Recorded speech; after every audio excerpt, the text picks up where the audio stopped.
Hello friends, welcome back to the channel. Have you ever wondered why we keep repeating the same habits, thoughts and emotions even when we know they are holding us back?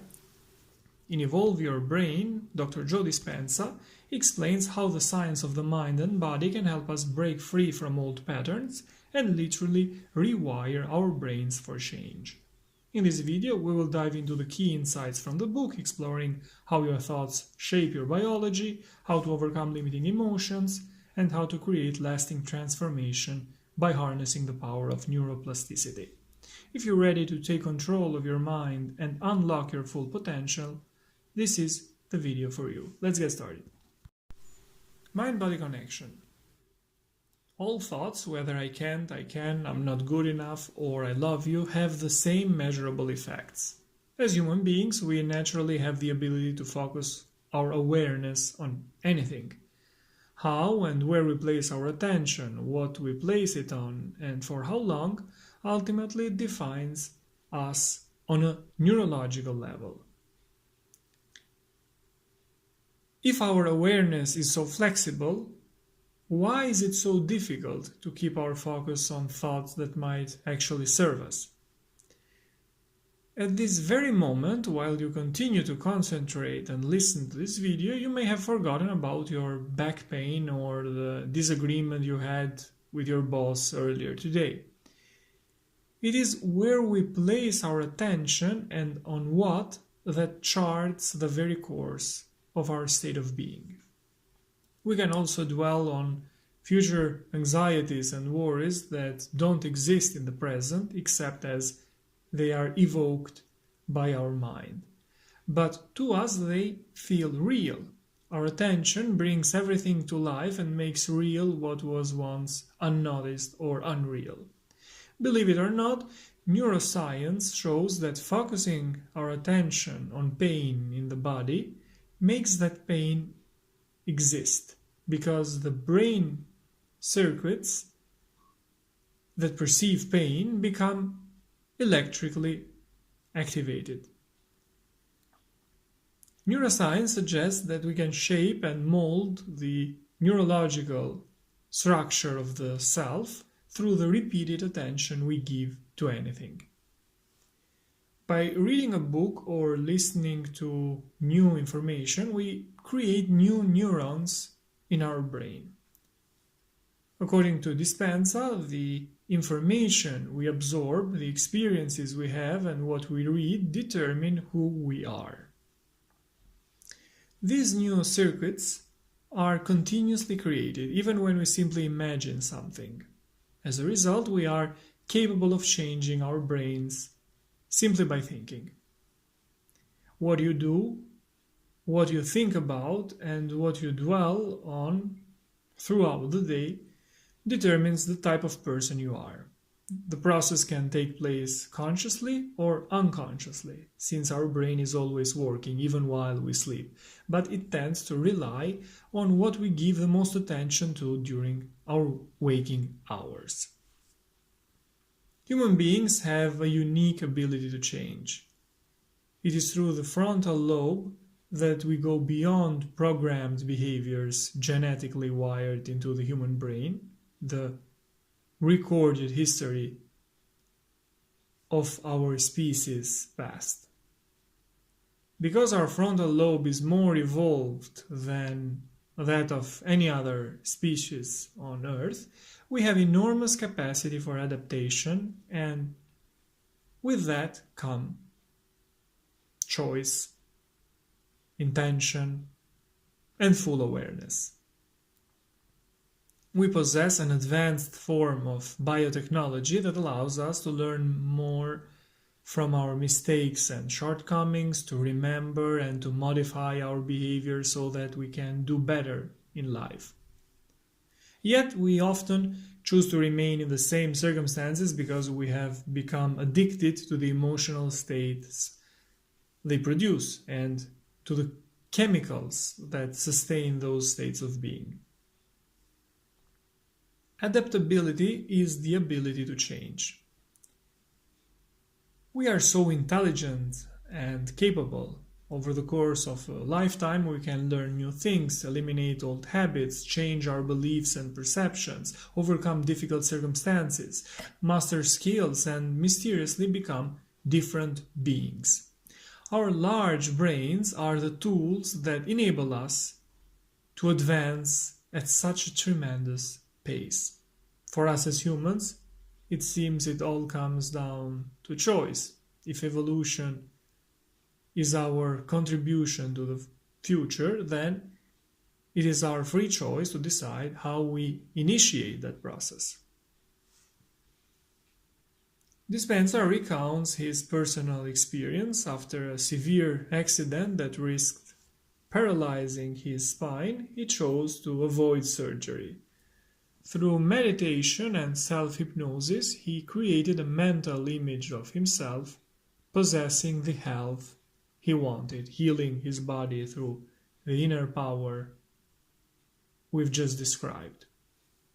As a professional chiropractor, he knew exactly how the human body typically responds to such injuries. He also points to countless other cases where beliefs and the way people use their brains play a decisive role in healing. This is what led Dispenza to study these aspects further. The 4 pillars of healing. An innate higher intelligence gives us life and can heal the body. People who have experienced spontaneous healing believe that a higher order or intelligence resided within them. Whether they called it the divine mind, the spiritual mind, or the subconscious mind, they accepted that an inner power gave them life at every moment and knew more than they, as human beings, could ever know. A higher consciousness demonstrates a will far greater than our own. It regulates our heartbeat, breathing, health, and more. The capacities of this innate intelligence, whether subconscious or spiritual, are far greater than any pill, therapy, or treatment, and it waits for our permission to act voluntarily. Thoughts are real because they directly influence the body. There is an emerging field of science called psychoneuroimmunology that studies the connection between the mind and the body. Every thought you have in your mind now produces a biochemical reaction to the brain. The brain then releases chemical signals transmitted to the body, acting as messengers of thought. The chemicals your brain produces from your thoughts allow your body to feel exactly the way you were thinking. Each thought, therefore, generates a chemical and a corresponding bodily sensation. For instance, happy or positive thoughts cause the brain to release chemicals that make you feel joyful, inspired, or uplifted. Thinking about a pleasant future experience, for example, immediately triggers the brain to produce dopamine, which excites both brain and body in anticipation, creating joy. Conversely, thoughts of hate, anger, or self-destruction cause the brain to release neuropeptides that the body responds to negatively. You feel bad, angry, or unworthy. When the body responds to a thought with feeling, this initiates a feedback loop in the brain. The brain, constantly monitoring the body, notices how the body feels and responds by generating more thoughts aligned with that state, producing more matching chemicals. Thus, thought creates feeling, and feeling creates thought in a continuous cycle. Number 3, we can reinvent ourselves. By stepping away from daily routines, spending time alone, reflecting, examining, and contemplating what kind of person we want to become, we can reinvent ourselves. Dispenza suggests asking hypothetical questions like, what if I stopped worrying stopped feeling guilty and let go of resentment? What if I started telling the truth to myself and others? Such questions often lead to others. Who do I know that is usually happy and how do they behave? Which historical figures do I admire for their novelty and uniqueness? How could I become like them? What should I say, do, think, and act to present myself differently to the world? What do I want to change about myself? These reflections generate ideas for transformation. This mental exercise helps positively reshape personality, improve emotional control, and foster well-being. Number 4, we are so capable of focusing our attention that we can lose awareness of space and time. If we reach the point where we say enough and make a definitive decision about our future, that moment can change our lives. But we must be fully committed and never turn back. We need to be fully present, convinced that something incredible will happen. Normally, our attention is on our body, our surroundings, or the passing of time. But if we allow ourselves to be carried away by the image we create of who we could become, we can withdraw our focus from all those other factors. You may begin to actually become what you are imagining. The human brain, through the frontal lobe, has the ability to turn down the volume on stimuli from the body, environment, and even time. Recent brain research has shown that when people are truly focused and concentrated, the brain circuits associated with time, space, and sensory perceptions calm down completely. As human beings, we have the privilege of making our thoughts more real than anything else. When we do, the brain records those impressions deep within its tissues. Mastering this ability is what allows us to begin rewiring our brain and changing our lives. In this way, through our mental imagery, we can change ourselves and the reality around us. When we experience something, our senses send enormous amounts of information to the brain about what we see, smell, taste, hear, and feel. In response, neurons in the brain organize into networks that mirror that experience. These neurons also release chemicals that trigger specific feelings. Every new event creates a sensation, and our feelings help us remember the experience. The process of memory formation sustains these new neural connections long-term. Repeated mental rehearsal, continually imagining doing something without physically doing it, not only creates changes in the brain, but can also alter the body. For example, in one study, participants who visualized lifting weights with a particular finger over a period of time actually made that finger stronger. Meditation, likewise, has shown promising results in altering brainwave patterns, enhancing brain function, and even promoting the growth of new brain cells as a direct result of focused attention. The brain and consciousness. The brain, therefore, is not the mind, it is the physical apparatus through which the mind is produced. A healthy and functioning brain makes for a healthy mind.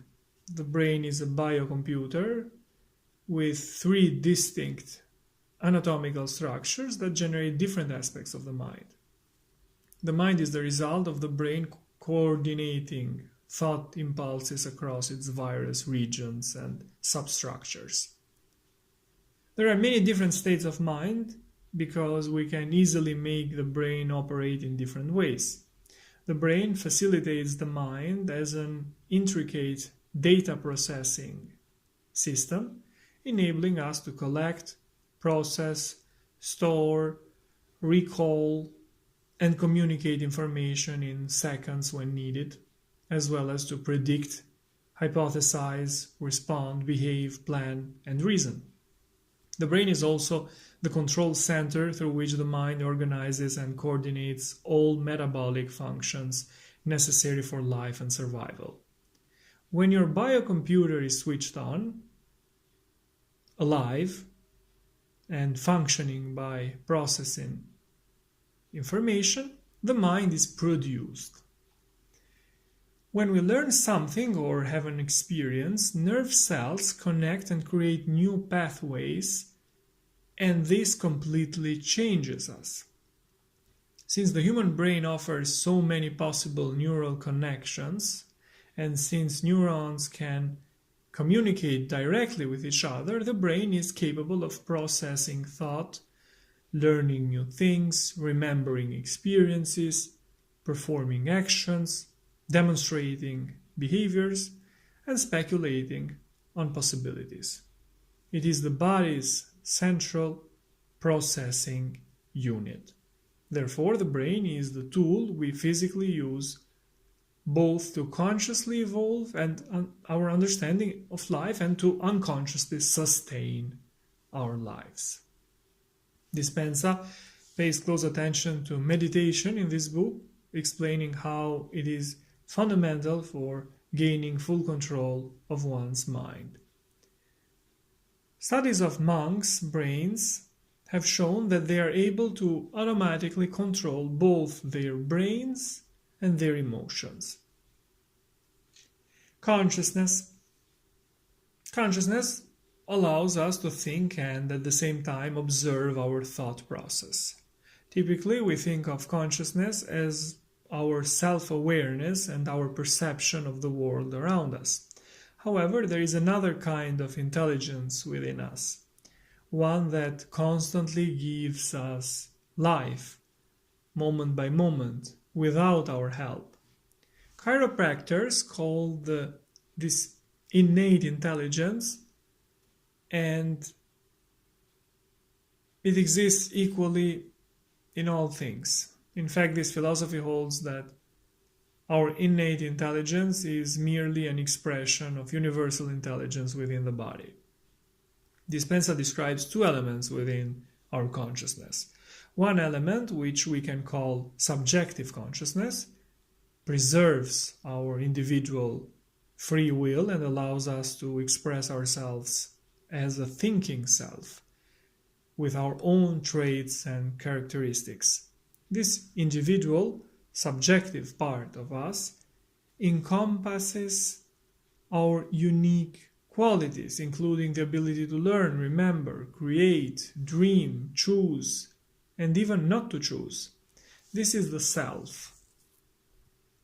Subjective consciousness can exist both inside the body and independently of it.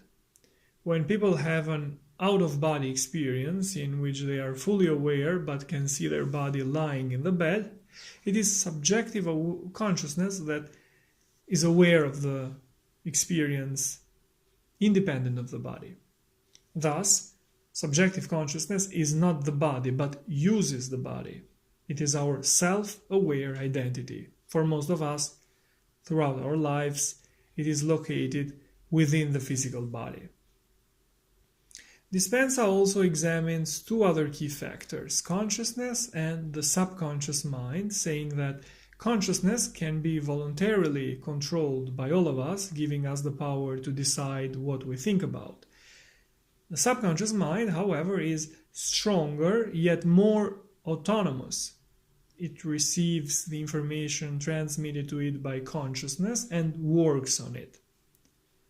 Objective consciousness is the life force.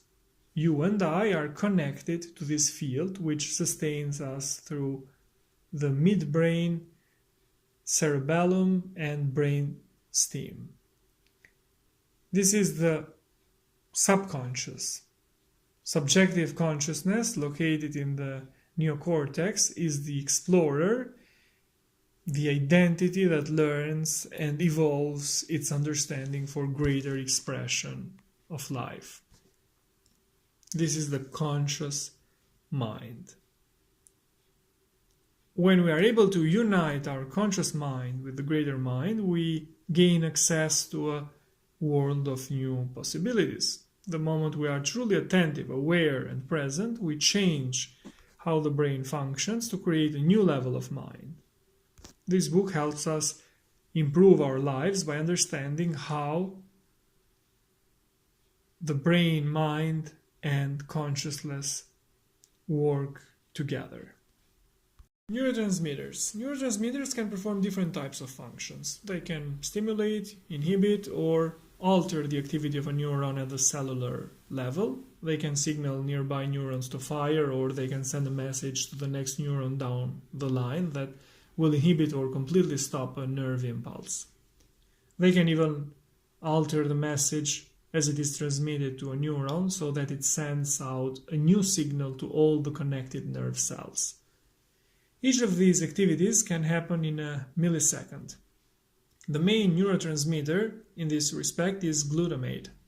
When glutamate is released from the presynaptic terminal of a neuron, it binds to the receptor of the postsynaptic terminal of the next cell.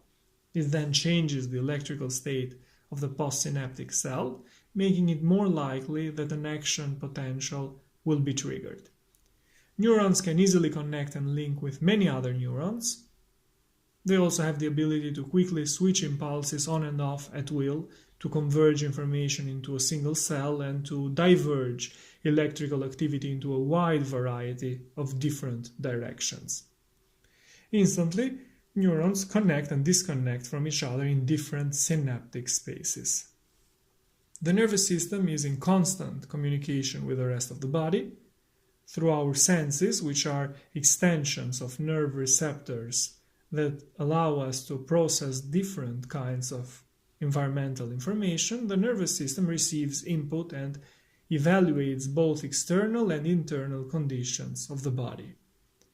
Beyond hearing, sight, taste, touch, and pressure, the nervous system also processes internal senses, including hunger, thirst, pain, and temperature. The nervous system stores the information it receives in the form of memories. In this book, Dispenza explains all the components of the brain, how they work, and their structure, helping us understand how our consciousness and subconscious mind function. Everything that authors like Neville Goddard, Joseph Murphy, or Napoleon Hill explain in the books we've analyzed so far on this channel, Dispenza explains from a scientific perspective, reaching the same conclusion, that we have immense power within us that we can use consciously. We can now build a greater understanding of how learning and cognitive processing are connected. Through learning and experience, we create more integrated networks of nerve cells, and these synaptic patterns can facilitate more diverse thought processes. Encoding new knowledge and experiences into the wired connections of our brain is like upgrading a computer's hardware. Astrocytes, which make up nearly half of brain cell, increase the number of functional synapses between neurons throughout the brain and central nervous system. When we learn new information, we change the relationship between neurons. Imagine wanting to learn how to ride a motorcycle. If you've ridden a bicycle, you already have clusters of neurons that connected earlier in life when you learned to balance on two wheels. When you start riding a motorcycle, those pre-wired groups that still hold your balance experience begin to fire, and you remember how to balance and how to lean into curves. Even though riding a motorcycle requires you to learn shifting gears, braking, and so on, different from your days on a bicycle, you will find it easier to master. It is easier than if you had never ridden a bicycle, because the most important part of the new experience is already familiar. We must use existing circuits that represent what is familiar, what we have already learned and wired synaptically, in order to learn something unfamiliar. When we focus on new ideas and mentally hold on to that information long enough, we synaptically encode this knowledge in the neocortex. The purpose of this action is to be able to apply, analyze, and understand new concepts. When we learn new information and apply it by changing our behavior, we create a new and enriched experience. Since emotions are the end product of experiences, the result of our intentional actions should produce a new experience with a new emotion. When we consciously understand how we created that new experience based on the memory of what we learned and did, we embrace wisdom. Wisdom is the conscious understanding of how we can create any experience at will. Wisdom can also result when we learn from an undesirable experience by understanding what we did to produce that outcome, so we do not recreate that event again. Evolution is the wisdom that comes from understanding the feelings we generated based on what we learned, demonstrated, and then experienced. Once an event is embraced by our senses, the newer or more novel the experience, the stronger the signal to the brain. The stronger the signal, the more likely the memory will be stored long term. What determines the strength of the signal? The degree to which we consider the event new, unpredictable, out of routine, uncommon, and unfamiliar. It is this novel combination of sensory information that pushes the nervous system's familiar threshold, and the brain will receive abundant new input. The release of chemical neurotransmitters into the synaptic spaces of that particular neural network being formed produces the sensations associated with that experience. This is what creates lasting synaptic connections. Once a neural network has been recorded and established as an episodic memory, every time we think about that experience, we activate the same neural network.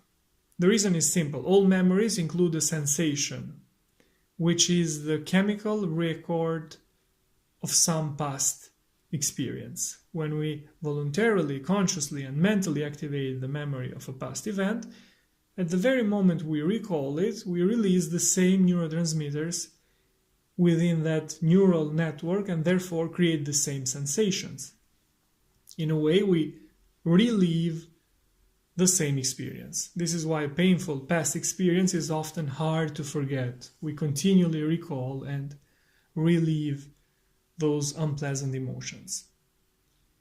What is so remarkable about our brain and frontal lobe is that we have the ability to make a thought the only reality for us.